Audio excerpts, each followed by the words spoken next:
Je voudrais vous inviter à lire 3 portions des Écritures avec moi en ce jour. Et les 3 portions sont tirées de l'Ancien Testament. Les 2 premières sont tirées du livre de Samuel. Nous lisons d'abord le 2e livre de Samuel, au chapitre 15. Nous lisons du 12e au 17e verset. Et puis nous lirons le verset 23. Et puis les versets 30 à 31, 2 Samuel. J'entends les bruits de pages qui bougent encore. J'aimerais demander comment à l'école vous y êtes. Voilà, on a bien dit, nous y sommes. Pourquoi j'ai dit ça? Parce que chez nous, au pays, un jour, j'ai demandé aux gens de retrouver un passage. Et puis j'ai demandé, vous y êtes? Quelqu'un dit, oui, pasteur, nous y êtes. Il y a un Français africain, vous savez. De Samuel 15, 12 à 17. Pendant qu'Absalom offrait les sacrifices, il envoya chercher à la ville de Gilo, Achitophel et Gilonite, conseiller de David. La conjuration devint puissante et le peuple était de plus en plus nombreux auprès d'Absalom. Quelqu'un vint informer David et lui dit, le corps des hommes d'Israël s'est tourné vers Absalom. Et David dit à tous ses serviteurs qui étaient avec lui à Jérusalem, levez-vous, fuyons, car il n'y aura point de salut pour nous devant Absalom. Hâtez-vous de partir, sinon il ne tarderait pas à nous attendre et il nous précipiterait dans le malheur et frapperait la ville du tronçon de l'épée. Les serviteurs du roi lui dirent, tes serviteurs feront tout ce que voudra mon seigneur le roi. Le roi sortit et toute sa maison les suivait. Il laissa 10 concubines pour garder la maison. Le roi est sorti et tout le peuple le suivait et ils s'arrêtèrent à la dernière maison. Verset 23. Toute la contrée était en larmes et l'on poussait des grands cris au passage de tout le peuple. Le roi passa les torrents de Cédron et tout le peuple passa vis-à-vis du chemin qui mène au désert. 30 à 31. David monta la colline des Oliviers. Il montait en pleurant, la tête couverte. Il marchait nu-pieds et tout ce qui était avec lui se couvrit aussi la tête et il montait en pleurant. On vint dire à David, Achitophel est avec Absalom parmi les conjurés. Et David dit, ô Éternel, redis en ayant les conseils d'Achitophel. La seconde portion, nous lisons dans 2 Samuel, chapitre 16. Nous partons du 5e au 13e verset. Et puis nous lirons aussi 20, 21 et 22. David était arrivé jusqu'à Bachorim. Et voici, il sortait de là un homme de la famille et de la maison de Saül, nommé Shimei, fils de Guéra. Il s'avança en prononçant des malédictions. Et il jeta des pierres à David et à tous les serviteurs du roi David, tandis que tout le peuple et tous les hommes vaillants étaient à la droite et à la gauche du roi. Shimei parlait ainsi en les maudissant, va-t'en, va-t'en, homme de sang, méchant homme. L'Éternel fait retomber sur toi tous les sons de la maison de Saül, dont tu occupais les trônes. Et l'Éternel a livré le royaume entre les mains d'Absalom, ton fils. Te voilà malheureux comme tu les mérites, car tu es un homme de sang. Alors Abishai, fils de Thérouza, dit au roi, pourquoi ces chiens morts maudit-il le roi, mon Seigneur? Laisse-moi, je te prie, allez lui couper la tête. Mais le roi dit, qu'ai-je à faire avec vous, fils de Thérouza? S'il maudit ce que l'Éternel lui a dit, maudit David, qui donc le dira, pourquoi j'ai tué ainsi? Et David dit à Abishai et à tous ses serviteurs, voici mon fils qui est sorti de mes entrailles en veut à ma vie. À plus forte raison, c'est Béjamite. Laissez-les, qu'ils maudissent, car l'Éternel lui a dit, peut-être l'Éternel regardera-t-il mon affliction et me fera-t-il du bien en retour des malédictions d'aujourd'hui. David et ses gens continuèrent leur chemin. Et Shimei marchait sur le flanc de la montagne, près de David, et en marchant, il maudissait. Il jetait des pierres contre lui. Il faisait voler de la poussière. Versets 20, 21 et 22. Absalom dit à Achitophel, consultez ensemble et qu'avons-nous à faire?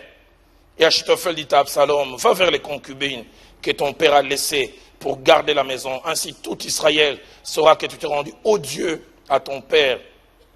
Et les mains de tous ceux qui sont avec toi se fortifieront. On dressa pour Absalom une tente sur les toits, et Absalom alla vers les concubines de son père. Aux yeux de tout Israël, quel sacrilège. Nous terminons avec les psaumes 119. Et là, nous lisons deux versets, les versets 67 et puis les versets 71. Avant d'avoir été humilié, je m'égarais. Maintenant, j'observe ta parole. Verset 71. Il m'est bon d'être humilié afin que j'apprenne tes statuts.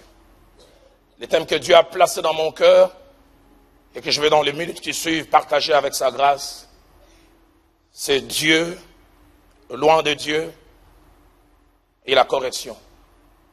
Dieu, son loin et la correction. Alors que j'introduis ce message, que je crois du fond de mon cœur que c'est lui qui l'a placé, j'aimerais dire qu'il a placé ce message dans mon cœur avec trois buts, trois objectifs. Le premier but ou le premier objectif, c'est nous montrer, vous et moi, que Dieu est un Dieu des buts. Derrière chaque chose qu'il permet, il y a une raison d'être. Il y a une finalité. Dieu n'est pas un fantaisiste. Dieu est un Dieu des buts. Il ne fait rien pour rien. Il ouvre la porte pour que je sois élevé. Il me donne un ministère qui peut avoir une capacité d'atteindre. Il a un but. Je me souviens, j'ai accepté Christ comme Seigneur et Sauveur cette année, ça fera 30 ans.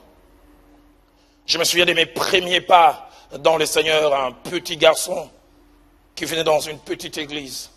Je me souviens des paroles prophétiques que j'avais reçues, mais à l'époque, je n'y croyais pas trop. Je disais, ces aînés voulaient simplement m'encourager.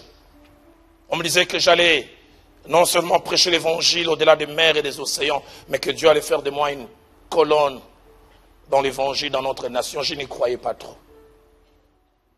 Mais il y a bientôt une quinzaine d'années, j'ai vu Dieu commencer à ouvrir les portes.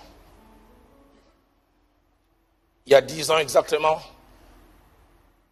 il y a un grand groupe chez nous, chaque 31 décembre, ils organisent une grande réunion où les chrétiens de tous les coins viennent, ils se retrouvent au grand stadium chez nous, le stadium des martyrs. Quand ce stade est rempli, à part la pelouse, là où l'on joue au foot, il y a minimum 90 000 personnes. Et ce jour-là, il y avait 100 000. Et moi, ce petit garçon d'autrefois, je m'étais né, je prêchais devant ces grands publics. Et plus de 4 millions de personnes suivaient à la télévision en direct. Je me disais, pourquoi moi? Pourquoi pas quelqu'un d'autre? Proverbe 16, verset 4 dit, Dieu a tout fait pour un but. Seigneur, aide-nous à savoir quel est le but que tu vises en permettant que telle chose m'arrive et pas telle. Deuxième objectif que Dieu a placé dans mon cœur par rapport à ce message, c'est pour nous montrer à vous et moi qu'il y a toujours un profil qui au départ plaît à Dieu et permet qu'il puisse nous ouvrir certaines portes. Une façon d'être et de faire. Mais le malheur, c'est que la plupart des fois, il y a un profil qui plaît à Dieu et qui permet que Dieu ouvre des portes pour nous, fasse des choses par et pour nous. Et quand Dieu commence à faire ces choses, nous cessons d'être les gens de personnes qui ont eu à toucher son cœur. Et des fois, nous devenons l'antithèse et même le contraire de cela. Seigneur, aide-moi à ne jamais perdre le profil qui t'a plu. Troisième but et troisième objectif pour lequel Dieu permet que je me tienne du haut de cette chair, c'est montrer que le Dieu de la Bible est un Dieu qui corrige ses enfants. Est un Dieu qui des fois utilise des moyens coercitifs, des moyens forts, qui des fois nous frappent, et en y mettant la manière, et le but chaque fois pour lequel il peut laisser que nous passons par des moments difficiles, n'est jamais notre écrasement, encore moins notre anéantissement. Il y a toujours un but pédagogique, nous aider à prendre conscience de l'égarement et retourner dans les droits chemins. La première fois j'ai lu ce passage au début de ma conversion et j'ai été choqué. Isaïe 53 au verset 10e, les prophètes parlent de la part du Seigneur. Il dit, il a plu au Seigneur de les briser par la souffrance. Il y a des choses qui plaisent à Dieu et qui ne nous plaisent pas. Dieu a trouvé bon de les briser par la souffrance. S'ils demandaient notre avis, on dirait non, Seigneur, pas ce chemin.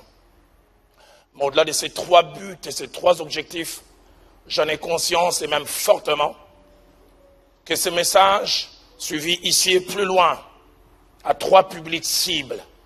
Il est possible que vous et moi, nous puissions nous retrouver dans l'un de ces publics. Les premiers publics cibles pour lesquels ce message s'adresse sont des hommes et des femmes qui rêvent d'aller quelque part avec Dieu, qui ont des promesses et qui s'attendent à ce que Dieu les prenne d'un point A pour les amener vers un point B meilleur, où deviendront utiles aux autres, et pourquoi pas aussi utiles à eux-mêmes. À ces personnes qui font partie de ces premiers publics, le message que Dieu m'a donné en ces jours va leur servir de vaccin et de préventif, pour dire attention, ce que vous désirez est bon, mais ça a un côté face, mais ça a aussi un côté pile. Il faut connaître les versants, les pièges, tout ce qui peut s'attacher à ce que vous désirez. Dans 1 Corinthiens chapitre 10 au verset 11e, après que l'apôtre Paul ait parlé des pérégrinations d'Israël, comment ils ont marché, comment quelquefois ils ont fauté, et Dieu les a repris, il prononce cette belle phrase, il dit ces choses leur sont arrivées pour nous servir d'exemple. Et elles ont été écrites pour notre instruction. Il y a des gens dont les parcours, la vie, avec les erreurs, les hauts et les bas, sont comme des matériels didactiques pour nous. Nous devons les observer en disant, ces genres d'erreurs amènent à ça.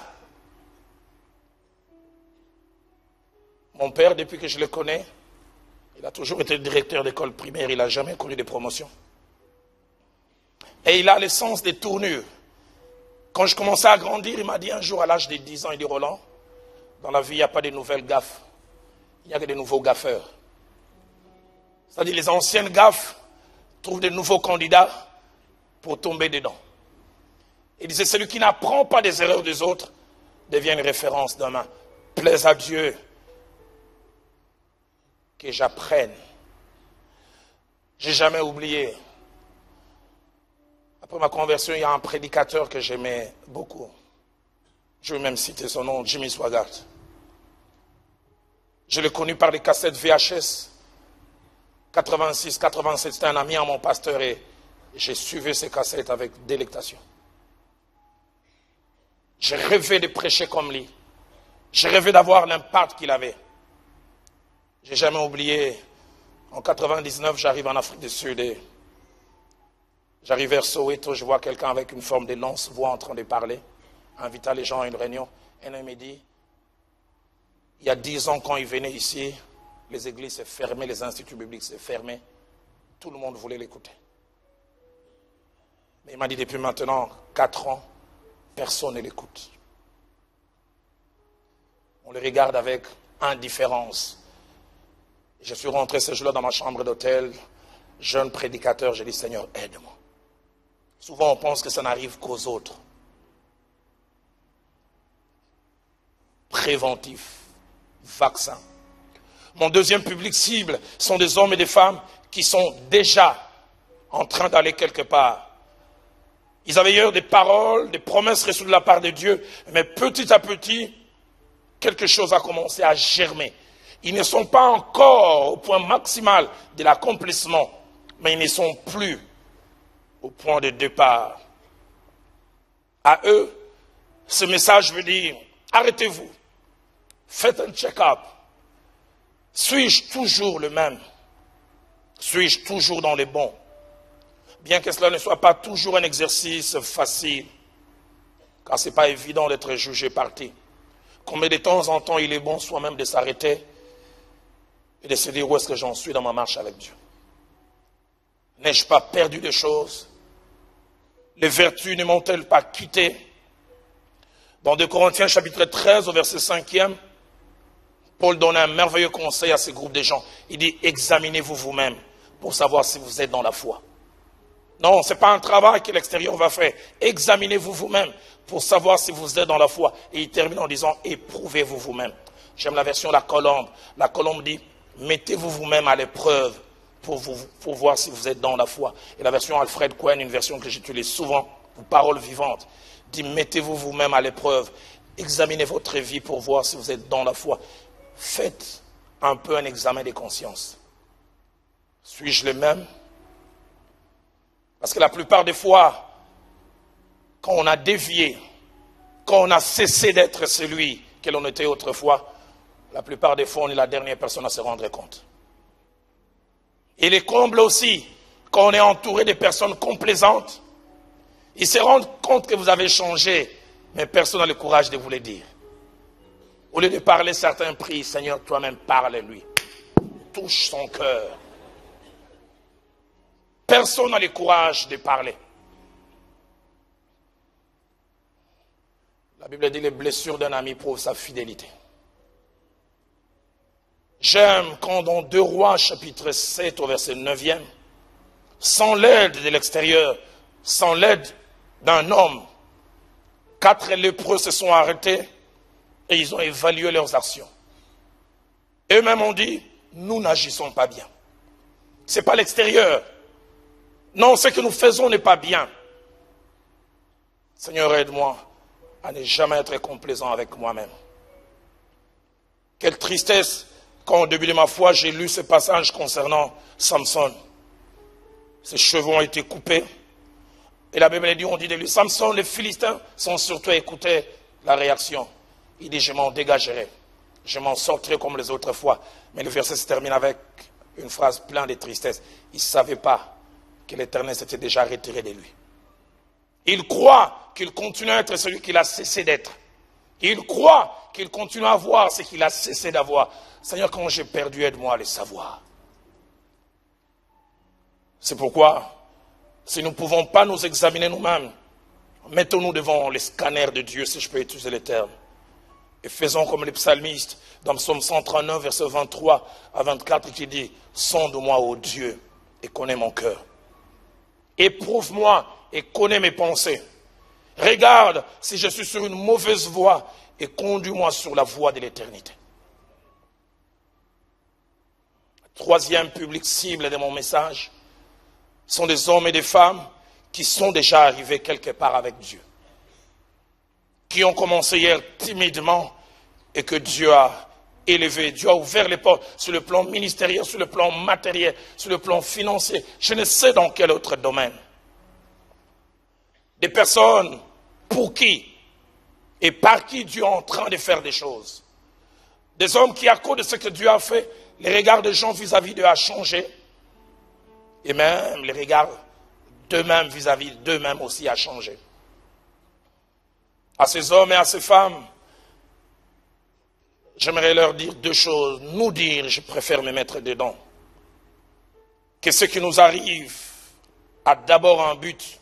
Et ce but, c'est les intérêts de Dieu. Pas les nôtres. Dans Esther, au chapitre 4, verset 14, une jeune femme qui était autrefois une jeune déportée, citoyenne des secondes zones, mais par la grâce de Dieu, son statut a changé. Elle est devenue une reine. Elle siège au palais royal. Et alors que son peuple menacé, Mardochée lui envoie un message. Et quel message? Simplement pour lui rappeler, Esther, Dieu ne t'a pas amené là pour que tu jouisses. Il y a un but pour lequel Dieu a ouvert ses portes. Et Mardochée lui fait dire, qui sait si ce n'est pour des temps comme ceci que Dieu a permis que tu parviennes là où tu es. À ces hommes et à ces femmes qui font partie de ces 3e public cible, dont je fais partie, je crois, les encourager, que dis-je, nous encourager à maintenir les profils qui a attiré et touché le cœur de Dieu. Qu'il est triste de voir les gens dévier. Je viens d'une famille très modeste. Là où j'ai grandi, je n'ai pas eu besoin du dictionnaire pour connaître la signification de la pauvreté. Je connaissais quoi les manques.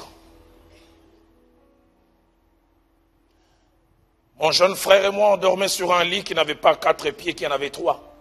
En général, quand on dort, on se lâche. Mais nous, en dormant, on était prudents. Tellement c'était dur, dur. Jamais oublié, je commençais à m'intéresser aux jeunes filles. J'avais 14, 15 ans et ma mère m'envoyait avant d'aller à l'école l'après-midi, d'aller vendre les beignets devant une école. Et une école de jeunes filles en plus. Et puis en plus dans cette école, il y avait une jeune fille à laquelle je m'intéressais. Vous savez, un vrai vendeur prie pour que les acheteurs viennent. Et je viens en place avec mes beignets, je boudais. Et qui je vois avancer la fille, j'ai tourné mon dos. Elle s'est avancée, elle a dit, beignet, beignet, j'ai dit, il n'y en a pas.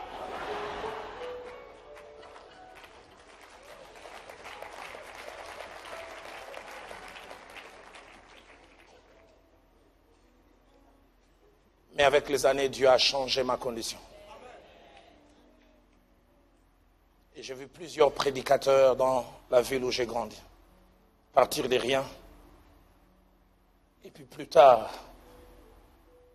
dévier complètement. Connaître ce que certains chez nous en Afrique appellent l'ivresse du lait. Normalement, le lait ne doit pas amener à l'ivresse.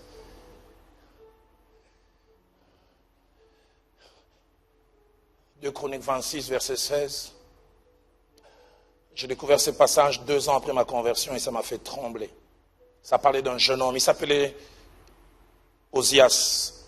Il a commencé frêle et faible. Et Dieu l'a soutenu. Et la Bible dit, mais lorsqu'il fut puissant, son cœur s'éleva pour les perdre. Il pécha contre l'Éternel son Dieu. Au plaise à Dieu que ce message que Dieu fait sortir par ce monsieur venu de Kinshasa, les Congos les bons,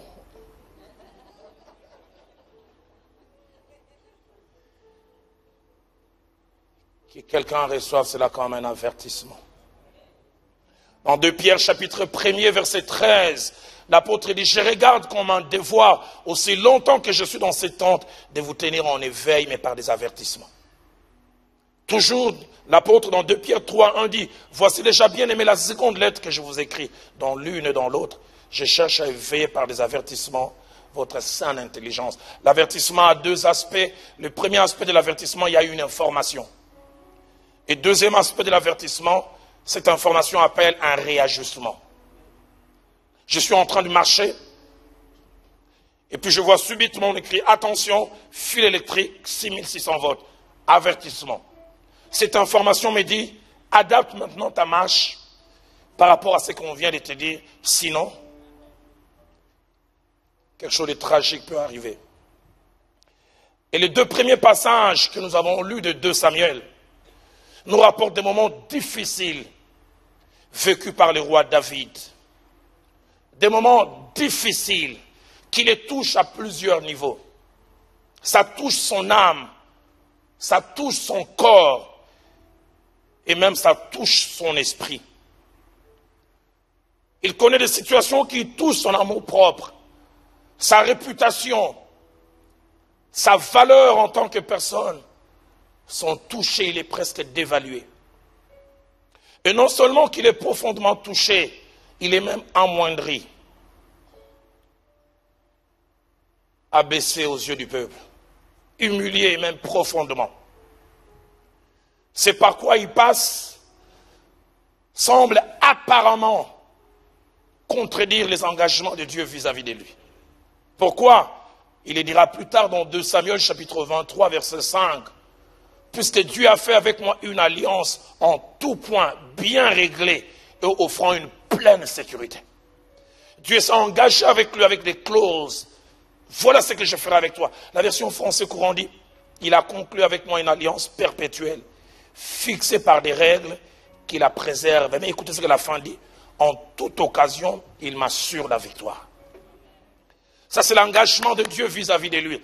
Et bien plus encore, les psaumes 89, versets 21 à 23, qui est un peu un condensé de cet engagement de Dieu vis-à-vis de lui. Écoutez ce qu'il est dit. J'ai trouvé David, mon serviteur. Je l'ai oint de mon huile sainte. Et Dieu dit, ma main les soutiendra. Et mon bras les fortifiera. Quelle merveilleuse promesse.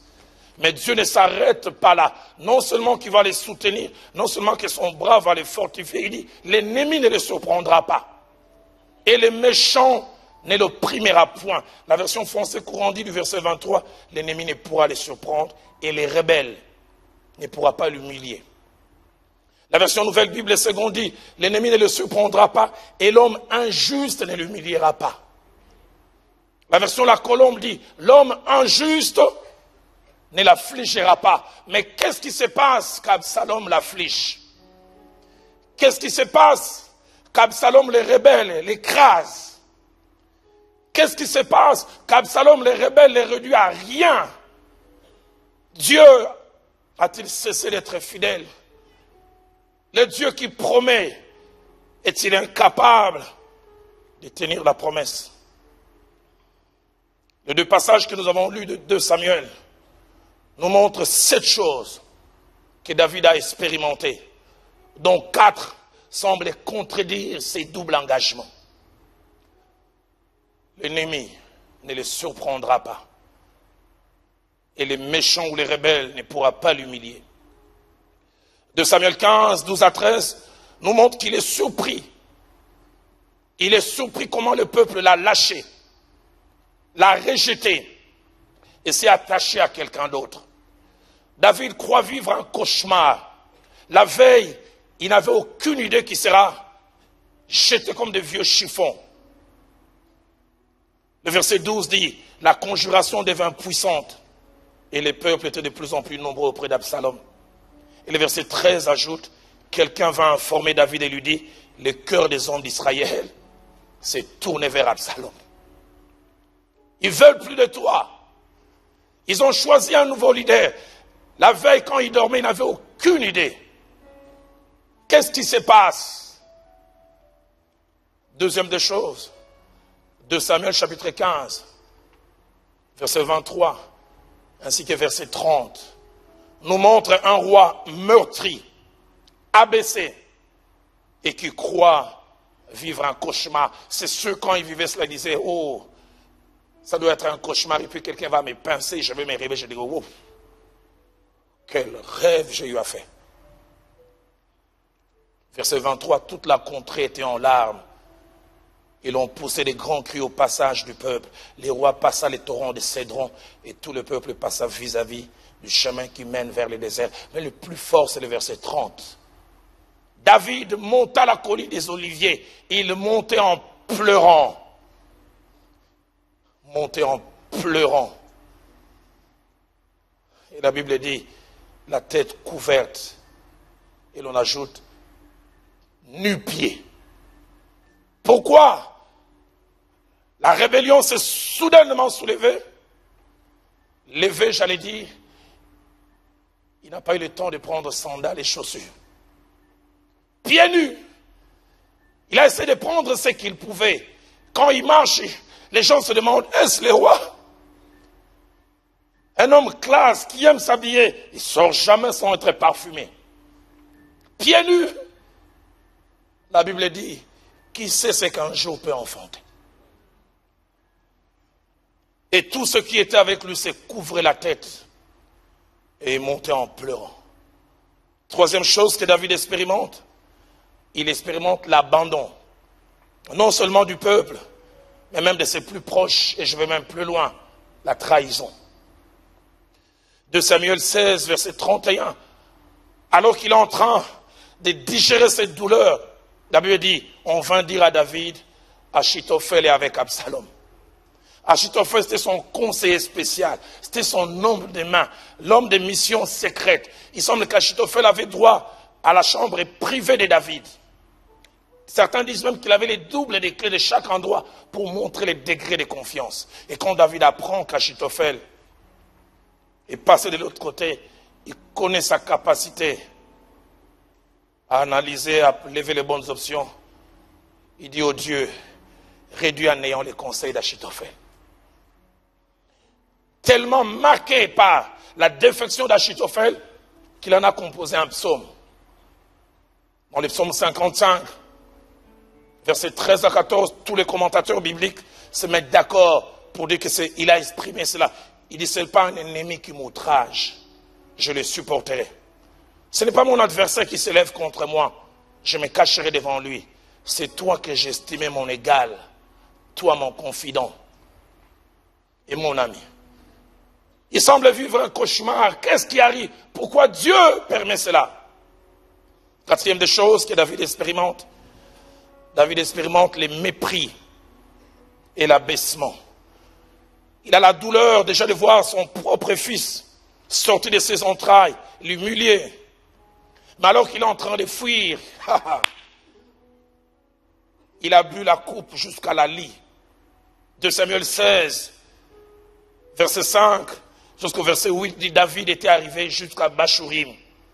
Et voici, sortait de là un homme de la famille et de la maison de Saül, nommé Shimei, fils de Guéra.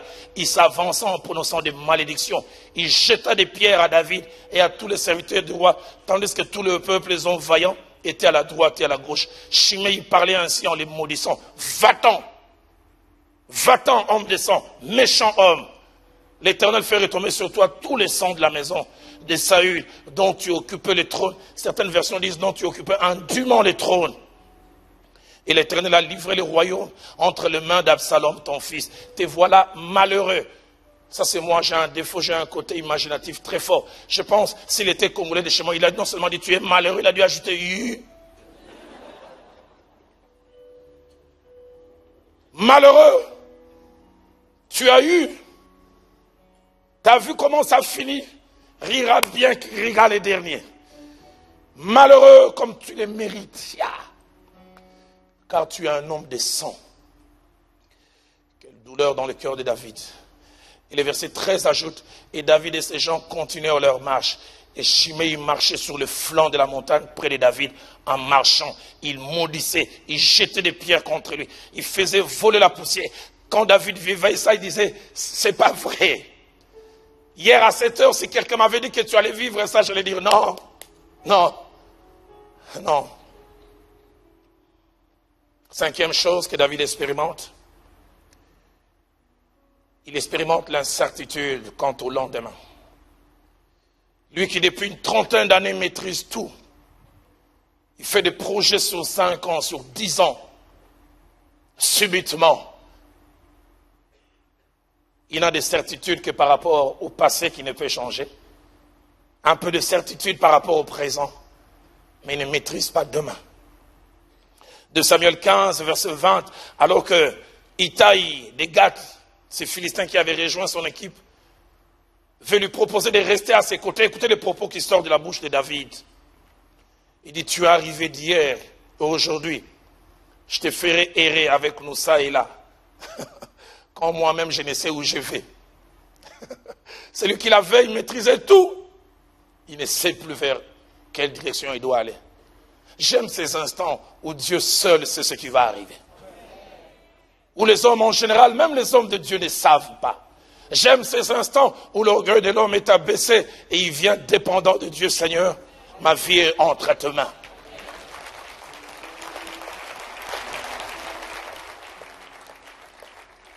Sixième chose que David expérimente, le grand roi devient subitement un assisté. Lui qui avait tout et qui avait même au-delà de ce dont il avait besoin, il a fui à la hâte. Et le commentateur dit, c'est 2 jours après qu'un groupe d'hommes, Shobi, Makir et surtout Barzilai, l'ont suivi à Manahim. De Samuel 17, verset 29, verset 27 à 29, on parle. Comment Shobi, Makir et Barzilai apportèrent à David des lits, des bassins, des vases de terre, des froment, de l'orge, de la farine, du grain rôti, des fèves, des lentilles, du pain, du miel, de la crème, des brebis et des fromages des vaches. Le verset 29 dit, ils apportèrent ces choses à David et au peuple qui était avec lui, afin qu'ils mangeassent, car il disait, le peuple a dû souffrir de la faim, de la fatigue et de la soif dans les déserts. Les commentateurs disent que quand David mangeait, il les faisait comme si c'était une sorte de fauve. Ça fait 2 jours. Il n'a plus mangé normalement. Assisté. Il passe la nuit à la belle étoile. Mais septième chose, j'ai même l'impression que c'est la plus forte. David a connu l'ultime humiliation, qui avait pour but de toucher son amour propre, de la baisser aux yeux du peuple. De Samuel 16, 21, 22, on parle. David a fui. Absalom est à Jérusalem, il occupe le trône. Et qui vient lui donner conseil? Achitophel. Achitophel dit, il y a une stratégie pour dévaluer David aux yeux des gens. Et Absalom dit, c'est quoi? Il dit, fais avec les concubines de ton père. Et fais-les au vu et au su de tout le monde. La Bible dit, Achitophel dit à Absalom, va vers les concubines de ton père, que ton père a laissé pour garder la maison. Écoutez comment Achitophel réfléchissait. Ainsi, tout Israël, c'est-à-dire tous les pays, ayant vu ces choses, saura que tu t'es rendu odieux à ton père, et les mains de ceux qui sont avec toi se fortifieront. Le verset 22 termine en disant, on dressa pour Absalom une tente sur le toit. Ça passait pas incognito. Et Absalom alla vers les concubines de son père aux yeux de tous. Et David, où il avait fui, il apprenait que aujourd'hui c'est Anne-Marie qui allait. Et David, tu sais quoi? Aujourd'hui on a appelé Jacqueline. Et David s'imaginait Jacqueline entre les mains d'Absalom. Je vais tuer quelqu'un. Pourquoi Dieu laisse que son oint vive ça? Pourquoi Dieu laisse que quelqu'un avec qui il s'était engagé soit frappé et abaissé jusqu'à ce point? Bonne question. Mais deux réponses simples. Dieu veut corriger David. Parce qu'il se rend compte que David a cessé petit à petit d'être celui, non seulement qu'il était autrefois, mais que Dieu voulait. Seigneur, aide-moi à rester la même personne. Aide-moi à ne jamais m'égarer. Aide-moi à ne jamais laisser l'orgueil s'inviter en moi. Aide-moi à ne jamais mépriser les autres parce que tu m'as élevé. Qu'il y ait des gens qui changent quand Dieu ouvre les portes.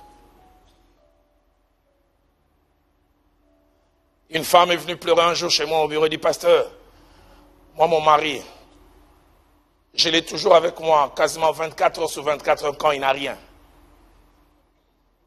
Je l'avais quand il n'avait pas, et je l'ai eu de nouveau quand il n'avait plus. Quand il a, il disparaît. Et cette femme me dit, pasteur, souvent je fais des prières contraires à la volonté de mon mari. J'ai dit, Seigneur, si tu m'aimes, que mon mari n'ait pas d'argent. Parce que je sais que s'il n'a pas, il reste. J'ai vu des frères à l'église à Kinshasa, chez nous.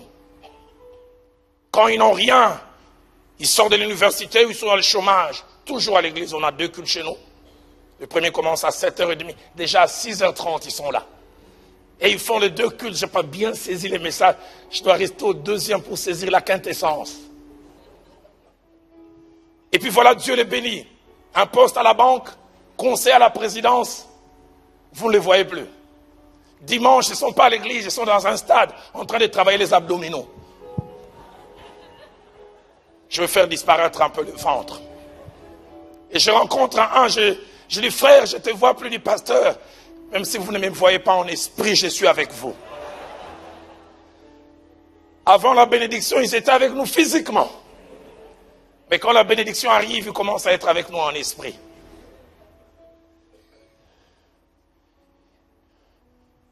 Seigneur, aide-moi à ne jamais cesser d'être celui que je dois être, celui qui t'a plu. L'orgueil, la suffisance. Mais deuxième des choses pour lesquelles Dieu permet cela, non seulement qu'il veut corriger, mais Dieu se sert d'Absalom pour extirper le mal qui a commencé à prendre place en lui. J'aimerais faire une prière. Il est possible que plusieurs ne disent pas Amen. Mais Seigneur, c'est matin, c'est début d'après-midi. S'il y a un David au masculin ou au féminin qui commence à sortir de ton orbite, frappe-les par une chicotte appelée Absalom. et frappe-les bien pour qu'ils reviennent sur les bons et droits chemins. Je savais que vous n'allez pas dire amen, moi je dis amen.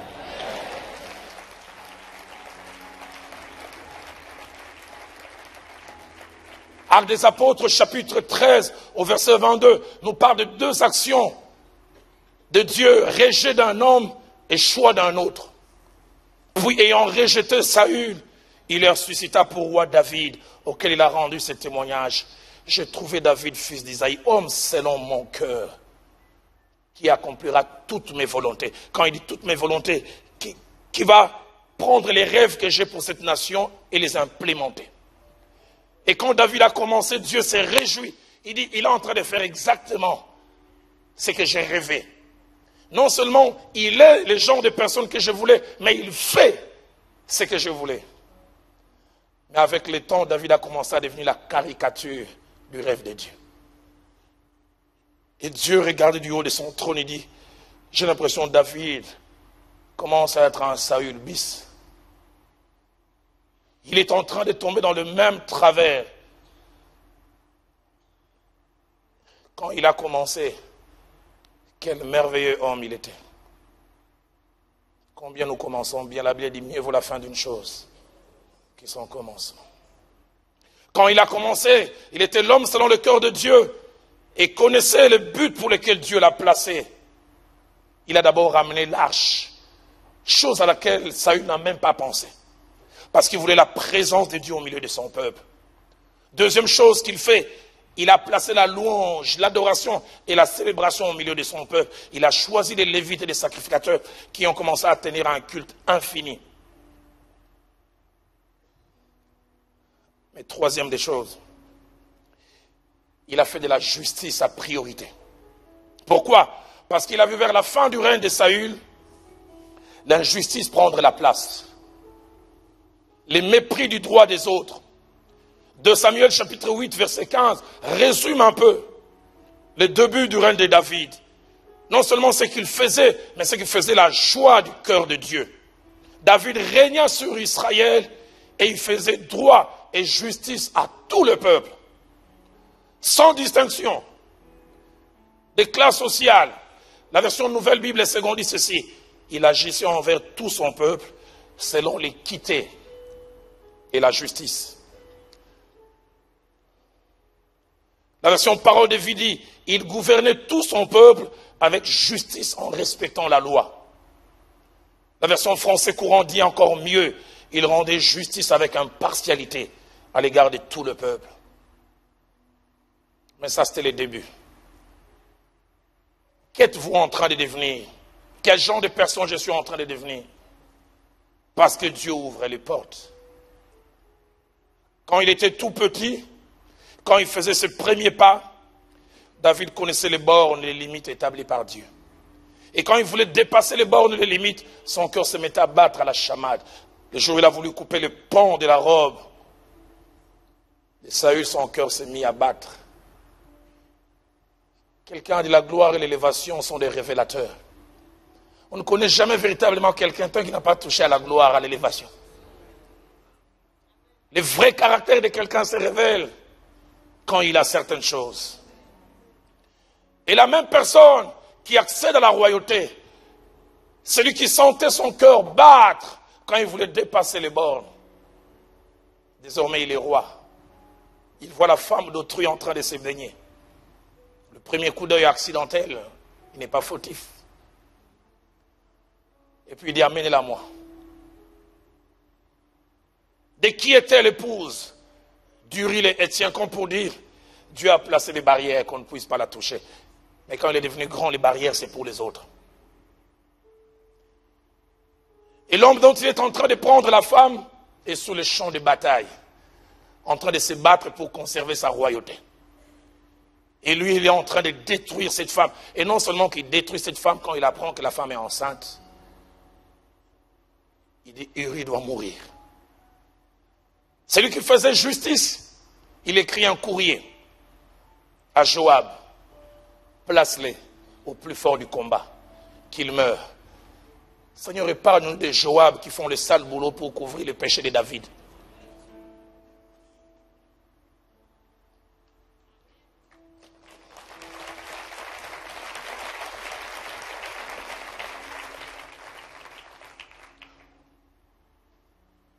une rumeur. Personne n'a vu. Mais 2 Samuel 11, verset 27 dit, quand le temps du deuil fut passé, David fit venir Bathsheba chez lui et elle devint sa femme. Mais la fin du verset dit, mais ce que David avait fait déplut à l'Éternel. Du haut de son trône, le Créateur pleurait. C'est comme s'il disait, je t'ai amené jusqu'à ce point pour ça. Je pensais que tu ferais mieux. Je pensais que tu allais être cet homme selon mon cœur. David, c'est pour ça que je t'ai amené là. Oh, toi qui me suis, ici ou ailleurs, Dieu t'a donné tout cet argent pour que tu puisses avoir concubine après concubine. Chez nous, on dit bureau et même tiroir.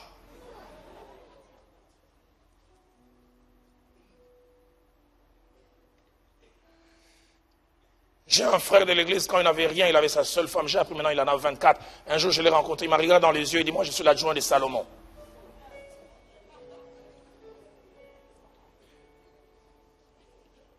Quelquefois, la faute de Dieu, c'est de bénir. Quelquefois, l'erreur de Dieu, c'est de nous ouvrir des portes. Injustice. Et c'est à ce moment-là que Dieu décide, ça doit s'arrêter. La plupart des fois, en lisant 2 Samuel 15, versets 3 à 4, nous parlons des propos, des attitudes d'Absalom. Manipulateur, profiteur. Mais ces 2 versets sont révélateurs. Ça montre non seulement l'état d'esprit de David, mais même de son entourage.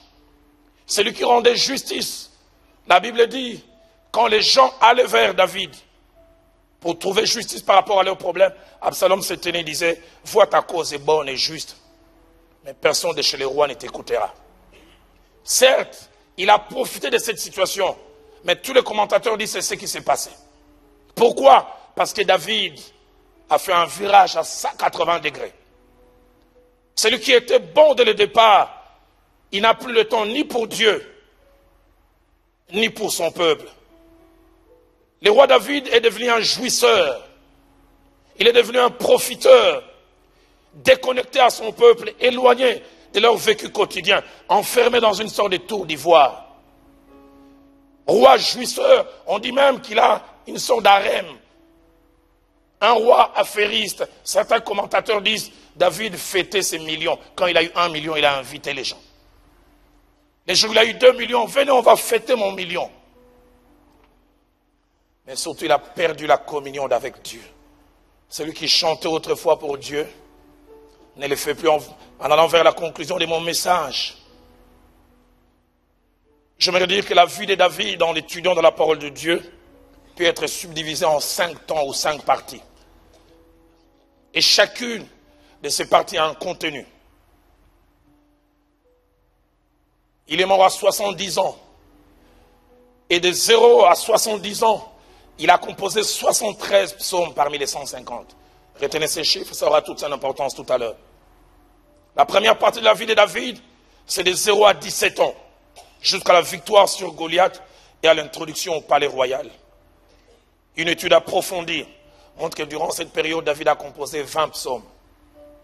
Il a composé 20 psaumes, pourquoi? Il avait beaucoup de temps. Quand il a mené les troupeaux de son père, les troupeaux étaient en train de brouter, il avait sa harpe. Les commentateurs disent qu'il avait toujours sa harpe. Et il se mettait à chanter. On a trouvé 2 bouts de pierre sur lesquels il était écrit, quand David chantait, les anges s'arrêtaient de célébrer au ciel parce que Dieu voulait jouir de ça. Tellement ça plaisait à Dieu.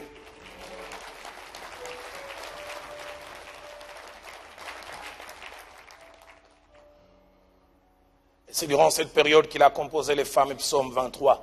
L'Éternel est mon berger.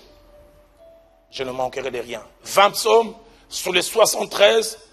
J'ai fait un peu de statistiques. Ça fait 27% des psaumes. Et puis vient la deuxième partie de la vie de David. C'est entre 17 et 30 ans. Quand il a fui le palais et que le roi Saül cherchait à les tuer, il a commencé à se cacher à gauche et à droite. Il est devenu un chef de bande, un général d'armée.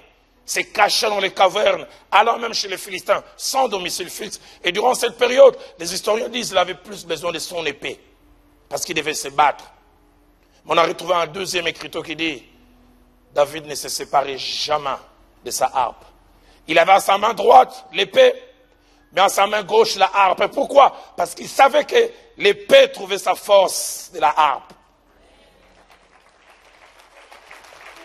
Je ne peux me séparer de la harpe. Et c'est durant cette période qu'il a composé plusieurs psaumes. Dans les psaumes, quand il était entouré par les rois Saül, il a levé la main en chantant, il a dit, mes destinées sont entre tes mains. Et alors que le roi Saül était à 2 doigts de l'écraser, il s'en est retourné. 25 psaumes il a composé durant cette période. 34% sur les 73. Et si on prend la première et la seconde partie, 51 psaumes. Et puis vient la troisième période de la vie de David. C'est la période allant de 30 ans à 65 ans, 35 ans, quand il devient roi. D'abord déjà à Hébron, et puis sur tous les pays. Vous savez la meilleure? Durant ces 35 ans, David a composé 4 psaumes. Et les 4 psaumes, durant la première année et demie, il est encore un peu attaché à Dieu, il a les temps. Désormais, c'est le grand roi qui tient la réunion des conseils de sécurité, qui doit signer des contrats avec les autres. Quand il voit la harpe, il dit, harpe, je ne t'ai pas oublié. J'ai vraiment le désir, mais harpe, tu me comprends. Il ne chante plus. 4 psaumes, c'est-à-dire 0,5% de tous les 73, durant 35 ans. Qui êtes-vous? Qui suis-je? Après que Dieu a ouvert les portes. Et puis vient la 4e partie de la vie de David. C'est la révolte d'Absalom. Vous savez, tous les étudiants de la Bible disent que la révolte d'Absalom n'a duré que 4 jours. 4. Et vous savez quoi? Durant les 4 jours, c'est lui qui depuis 33 ans et demi ne composait plus de psaumes. Durant les 4 jours, David en a composé 14. Quelquefois, il n'y a pas mieux que les fouets. Le fouet du chômage. Les fouets de je ne sais quoi. Pour revenir à Dieu.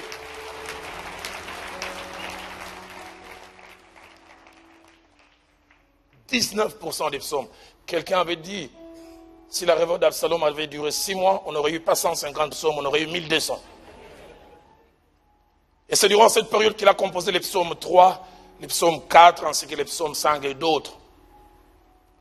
Quand il dit, il y a ceux qui disent de moi, plus de salut pour moi en Dieu. Mais écoutez ce qu'il dit, mais toi mon roi, toi mon bouclier, quand Dieu entend ça, il dit, mais petit, ça fait longtemps que tu m'as appelé comme ça.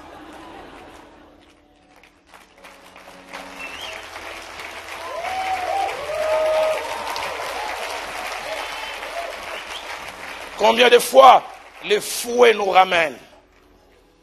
J'ai vu des gens être frappés par un fouet, appelé Absalom, ce fouet de la maladie, revenir à Dieu. Vous n'avez pas besoin d'être paralysé sur un lit pour dire, Seigneur, pardonne-moi. Je redeviens celui que j'étais. Vous n'avez pas besoin d'être dans une prison avec un verdict 10, 15 ans pour dire, Seigneur, je reviens. Je ne sais pas à qui je parle. J'aimerais dire à quelqu'un, retrouve du temps pour Dieu comme ça n'était autrefois.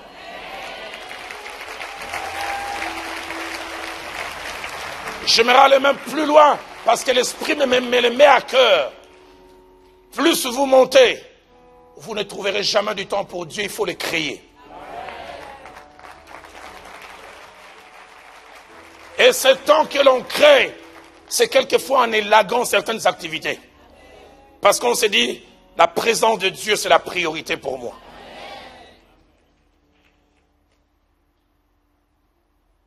Quand Dieu aime les David, il utilise les Absalom pour les faire revenir. 5e et dernière période de la vie de David, c'est une période de 5 ans. Après la chute d'Absalom, jusqu'au soir de sa vie. Et bizarre, celui qui durant 33 ans et demi ne chantait plus, durant ces 5 ans, il a composé encore 10 psaumes. Et les commentateurs disent, désormais au palais royal, on entendait les bruits de la harpe.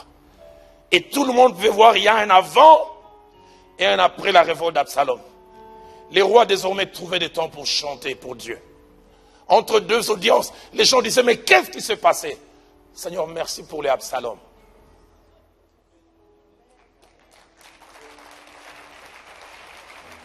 Et ce que Dieu fait, la Bible l'appelle la correction. Une réalité que nous n'aimons pas. Une réalité à deux visages. Autant elle nous fait mal, autant elle nous enrichit. La Bible ne dit que du bien de la correction. Je vais prendre un bouquet de passages que je vais lire avec vous. Job chapitre 5 au verset 17. Presque une béatitude. Heureux l'homme que Dieu châtie. Ne méprise pas la correction du Tout-Puissant. C'est comme s'il y a un bonheur dans la correction. Proverbe 3, verset 11. Mon fils, ne méprise pas la correction de l'Éternel et ne t'effraie point de ses châtiments. Proverbe 6, 23 va plus loin. Les avertissements de la correction sont les chemins de la vie. Proverbe 15, verset 10, ainsi que le verset 32. Une sévère correction menace celui qui abandonne les sentiers. Seigneur, épargne-moi d'abandonner les sentiers. Celui qui hait la réprimande mourra. Mais celui qui rejette la correction méprise son âme. Mais celui qui écoute la réprimande acquiert l'intelligence. Et le mot correction qui est utilisé ici, dans sa racine en araméen, veut dire 5 choses. Premièrement, ça veut dire rectifier ou améliorer quelque chose par des modifications. Deuxièmement, ce mot veut dire réparation ou atténuation d'une erreur ou d'une déviation qui s'invite. Troisièmement, redresser. Mais l'idée qui est cachée derrière, redresser de force, quelque chose par obligation et par nécessité, quelque chose qui commence à prendre une direction qu'elle n'aurait pas dû prendre. Quatrième définition, c'est rétablir une vérité. C'est-à-dire quelque chose que l'on sait vrai et qui ne semble plus l'être. Et puis enfin, cinquième définition de la correction, c'est faire mal en vue d'amener la prise de conscience de l'erreur et de la rectification. Je n'ai jamais oublié, je suis marié depuis 22 ans à la même femme.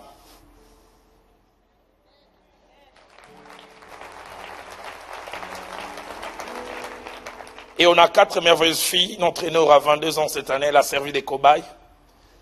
C'est avec elle que j'ai appris à être papa avec des ratés. Je me suis un peu amélioré avec la deuxième, c'est avec la troisième que j'ai maîtrisé les sujets.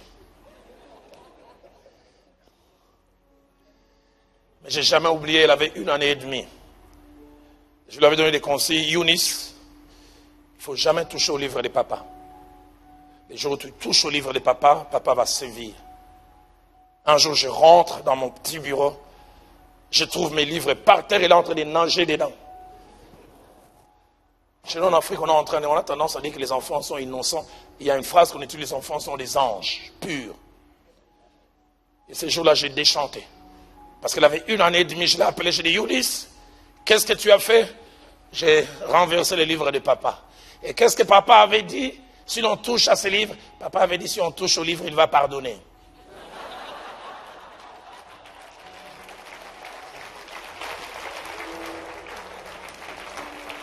À 1 année et demie, elle sait déjà mentir. J'oublierai jamais. Je me disais, je punis ou pas? Quand je voulais punir, j'ai regardé son regard dans mon cœur, je disais, mais c'est toi qui m'as menacé, non? J'ai jamais oublié. Je l'ai puni, elle est rentrée dans la chambre en train de pleurer. J'ai fait un deuil de 30 minutes. Je disais, mais Seigneur, aide l'enfant que j'aimerais essayer de faire. Mais ce que j'aime, c'est que cette punition a été un vaccin. Parce que depuis ce jour, elle est devenue mon adjoint. Quand ces sœurs ont commencé à grandir, allez-y.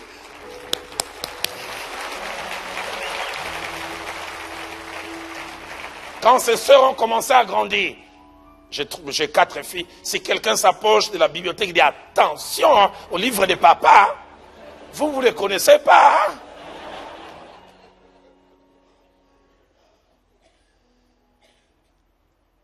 Notez ces choses et je termine.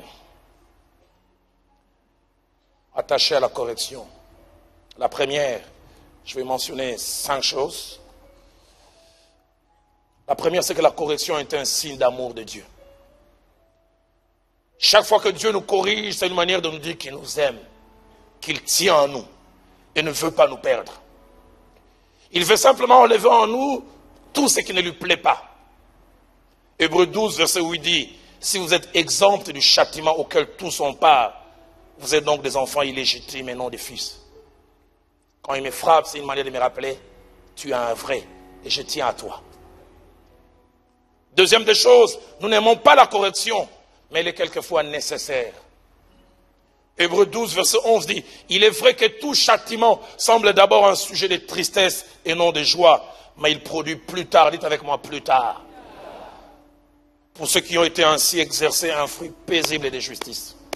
Ça fait mal maintenant, mais ça nous guérit.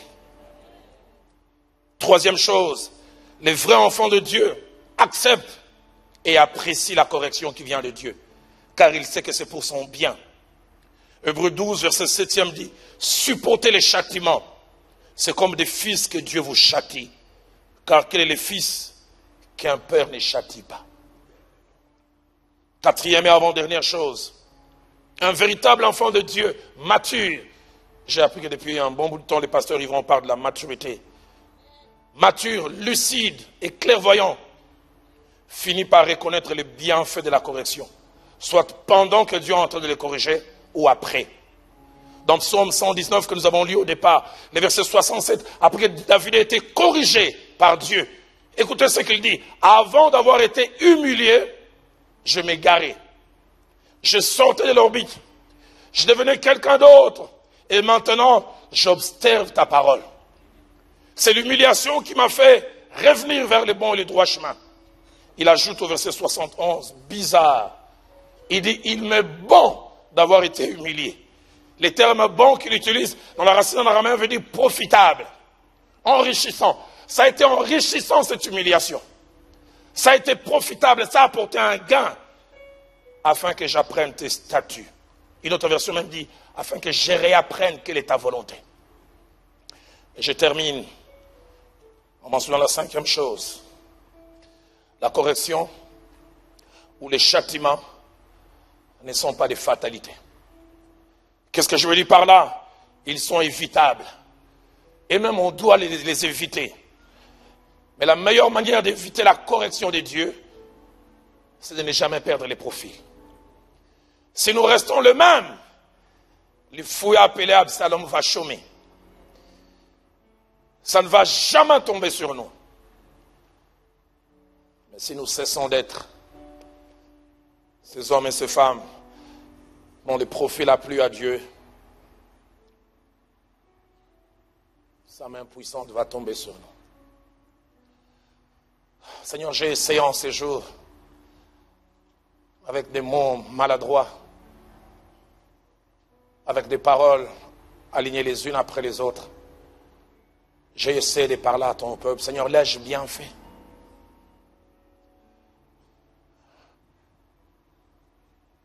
Seigneur, je prie que ces instants servent à quelque chose. Père, je prie que dans la vie d'un homme, il y a un avant et un après. J'aimerais nous inviter à baisser la tête dans la prière. Je vais lancer un triple appel alors que les musiciens vont m'aider tout à l'heure. Y a-t-il un homme, y a-t-il une femme, y a-t-il un jeune homme, une jeune fille, ici ou ailleurs, vous qui nous suivez au travers de tout ce que la technologie nous donne comme possibilité? Y a-t-il un homme, une femme, un jeune homme, une jeune fille qui veut dire Dieu m'a parlé? J'ai comme David cessé d'être celui que j'étais. Tout autour de moi, mon mari ne voit pas, ma femme ne voit pas, mon pasteur ne voit pas, mes responsables ne voient pas, mes parents ne voient pas. Mais j'ai perdu des choses en cours de route. J'ai perdu un profit et peut-être même que je suis en train de connaître la punition, la correction de Dieu. Y a-t-il quelqu'un qui veut dire en ce jour, Dieu m'a parlé.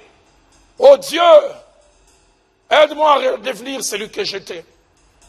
Aide-moi comme Samson à retrouver les cheveux que j'ai perdus. Deuxième appel que j'aimerais lancer, ça concerne les hommes et les femmes. Vous n'avez pas totalement fauté. Vous n'êtes pas totalement sorti de l'orbite. Mais vous êtes en train de le faire. J'aime la sincérité d'Asaph qui dit, mon pied était sur le point de glisser.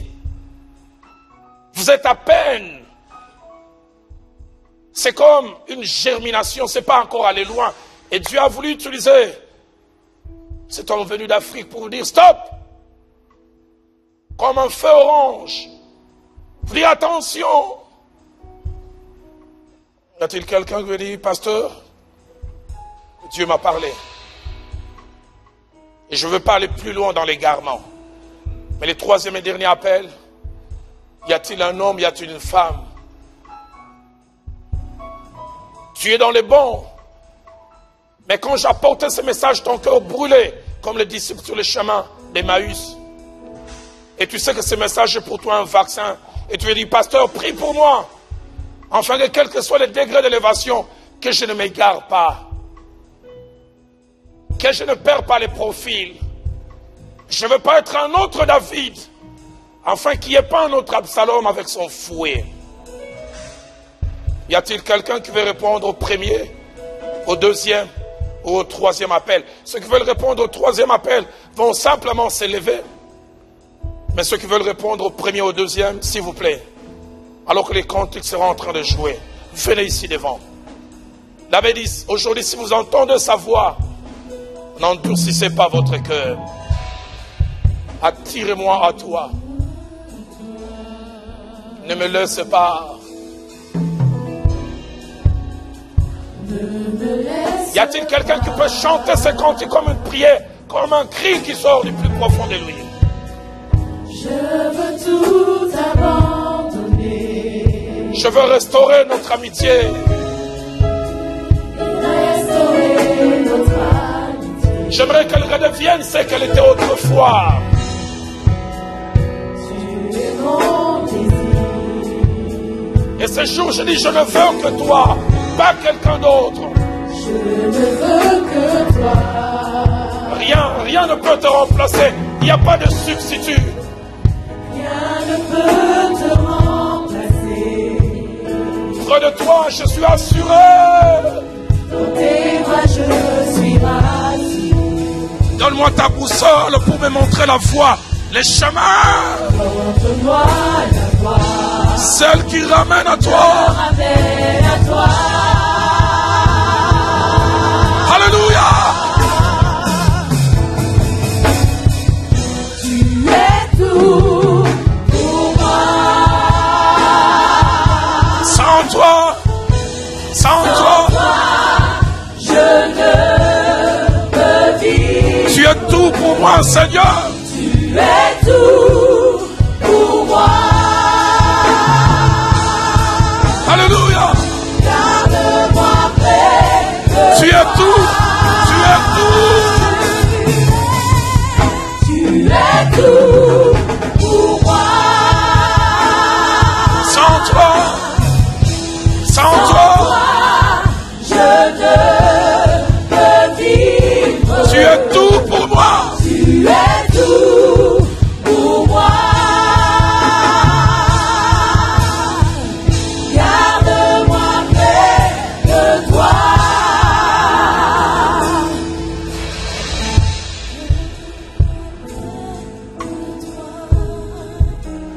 Vous que vous êtes avancés, vous que vous êtes levés, commencez à parler à Dieu.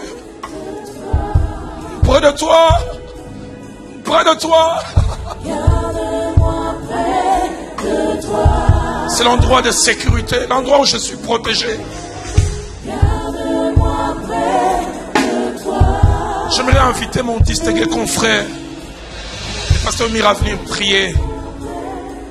Pour vous qui vous êtes avancés, vous qui vous êtes mis debout, et même vous qui nous suivez. Seigneur, permets que ces jours et cette heure soient les premiers jours de tous les restes de la vie de quelqu'un. Que quelqu'un prenne un nouveau départ. Que quelqu'un reprenne sa course avec toi. Garde-moi.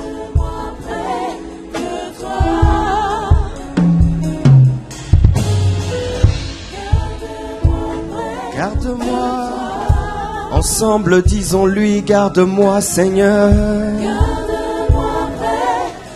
Si tu te tiens là debout et tu as répondu à cet appel, tu peux lui dire, garde-moi, garde-moi près de toi.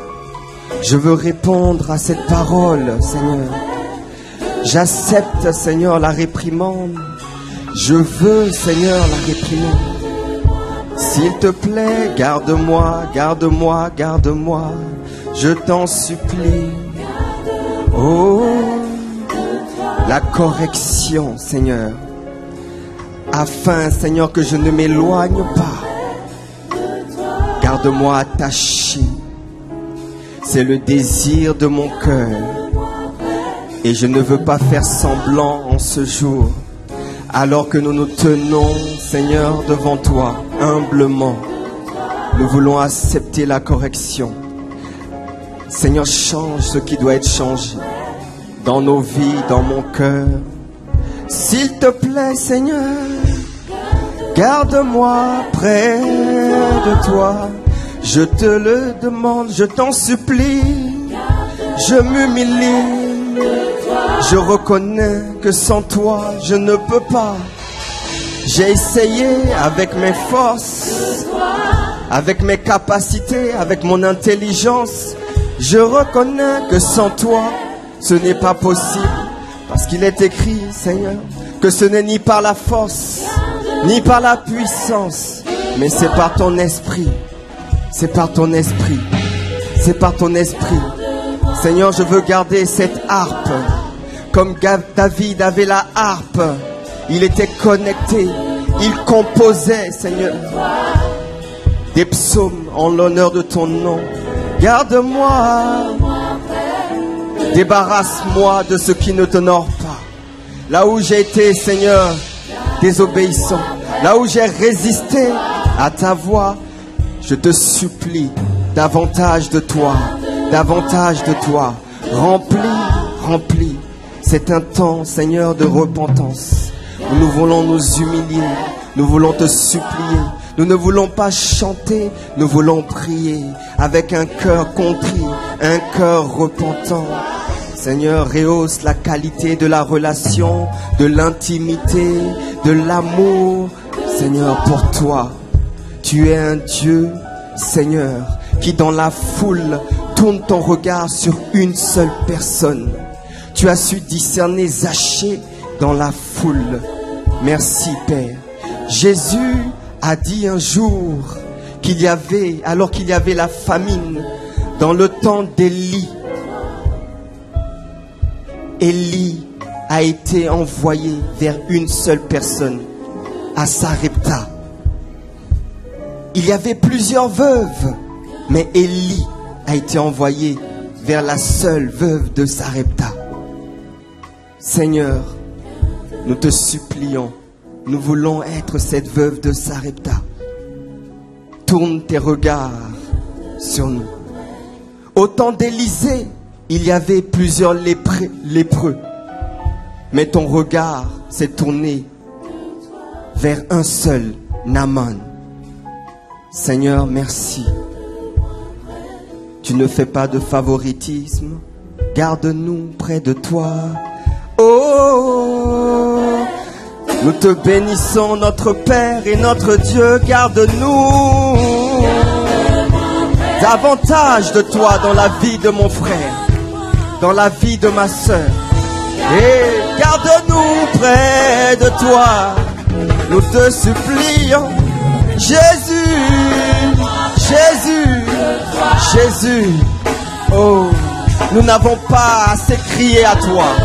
Nous n'aurons jamais assez crié à toi. Garde-nous près de toi.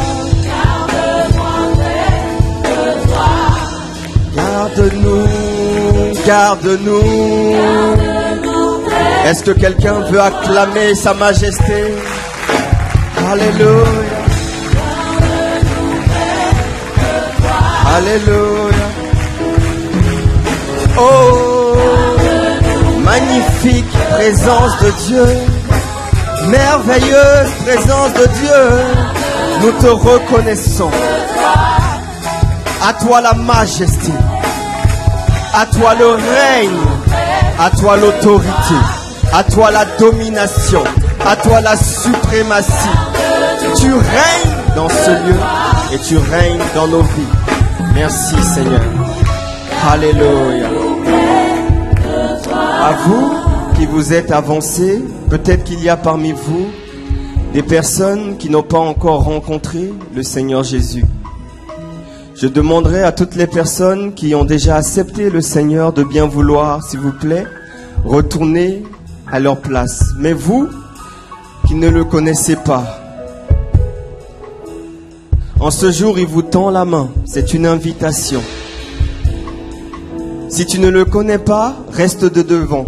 Nous allons prendre juste le temps de prier avec toi, de prier pour toi, afin que ce même Seigneur Jésus-Christ que nous avons rencontré un jour, qui a complètement transformé nos vies, que tu puisses aussi expérimenter cette grâce. N'attends pas et ne résiste pas. Aujourd'hui, c'est le bon jour et tu es la bonne personne et tu es au bon endroit. Il te tend la main, il te tend la main, il te tend la main. Est-ce qu'il y a des personnes qui veulent l'accepter? Merci pour mes bien-aimés qui se sont avancés. Vous avez fait le bon choix.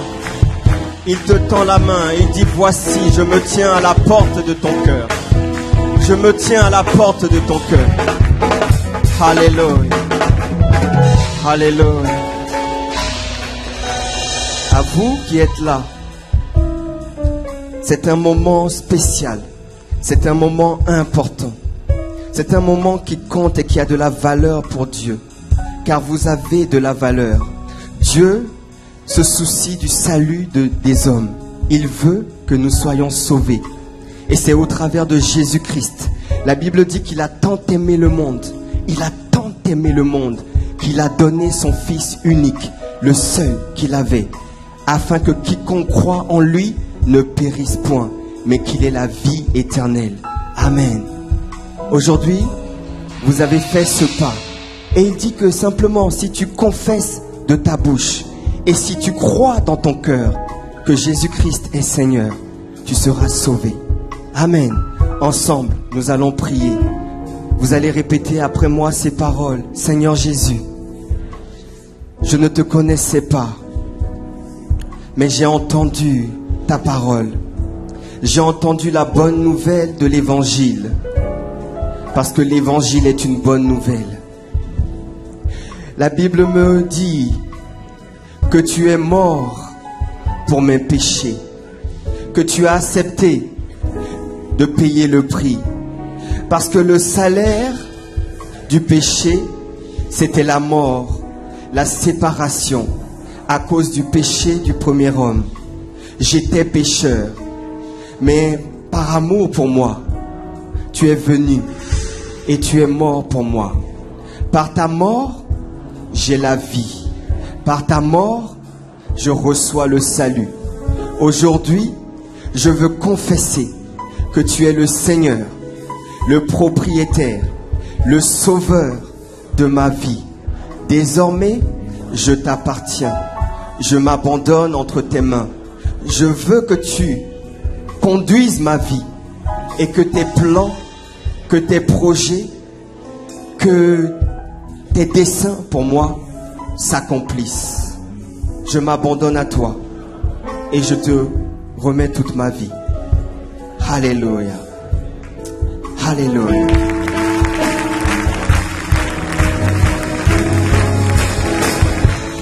Alléluia. Est-ce que nous pouvons tous ensemble étendre nos mains vers nos bien-aimés? Nous allons prier pour les recommander au Seigneur. Élevons tous la voix, tous ensemble. Merci. Merci Seigneur. Merci. Parce qu'il y a de la joie en ce jour. lorsqu'une seule personne, Seigneur, se donne à toi. Quelle grâce et quel privilège pour nos bien-aimés. Nous voulons les recommander entre tes mains, Seigneur. Merci, parce qu'ils ne s'éloigneront plus jamais de toi. Ils n'abandonneront plus jamais ta main, parce que ta main est déposée sur eux. Merci de les conduire chaque jour dans le couloir de leur destinée. Seigneur, merci parce qu'ils sont maintenant, désormais, des nouvelles créations. En Jésus-Christ, les choses anciennes sont passées. Désormais, toutes choses sont devenues nouvelles dans leur vie, Seigneur. Accorde-leur la grâce de te connaître, d'expérimenter la joie, Seigneur, que tu apportes dans la vie de celui qui s'abandonne à toi, Seigneur. Que ta main soit sur eux, que ta grâce les accompagne chaque jour dans leurs projets, Seigneur, dans leurs rêves, dans, Seigneur, leurs entreprises, dans leurs foyers. Que ta main soit sur eux. Nous les bénissons, Seigneur. Merci pour le sang de Jésus-Christ qui les couvre et qui les arrache à tout danger. Nous te bénissons, notre Père et notre Dieu, pour ce que tu fais dans ce lieu, dans nos vies, sur cette plateforme. À toi soit la gloire, l'honneur et la majesté. Nous voulons acclamer le Seigneur. Alléluia.